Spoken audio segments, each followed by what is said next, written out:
Hi, I'm Steve with Power Up Design, and today we're going to go over some basic editing features in Final Cut Pro 10. We're going to start with some basic video footage, change the colors, overlay images, and then add some title motions, creating a professional product that can be displayed on YouTube, websites, or anywhere else. We've already created a project and imported all the media we'll be needing for this project, starting with this clip that I downloaded off Pixabay. This is the base that's used for the entire video.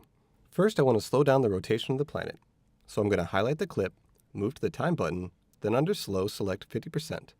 I can then grab and drag the head of the clip back and forth until I get the time I want. Once I have the rotation speed the way I want, I'm going to change the color of the planet and the background. For this, scroll over and click on the Effects button. Once you've opened Effects, click and drag Color Correction over to the clip that you would like to change. After doing this, you'll see color correction appear in the inspector window. Click on the right-facing arrow to open up your color options. Here you will be able to modify the color, saturation, and exposure.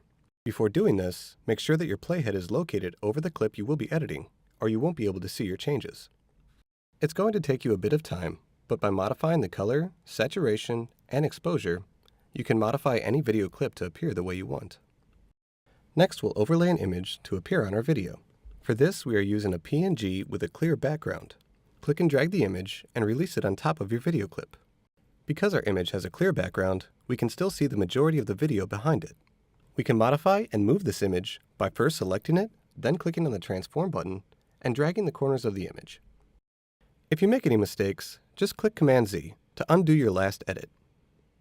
After you have the image sized the way you want, you can then position it by clicking on the plus symbol and moving it around the screen. Remember that if you want an image to appear on a video, you have to overlay it above the video.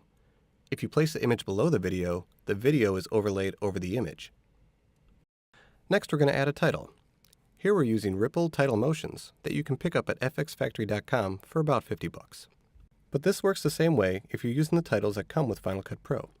Click and drag the title that you want and place it over the video clip.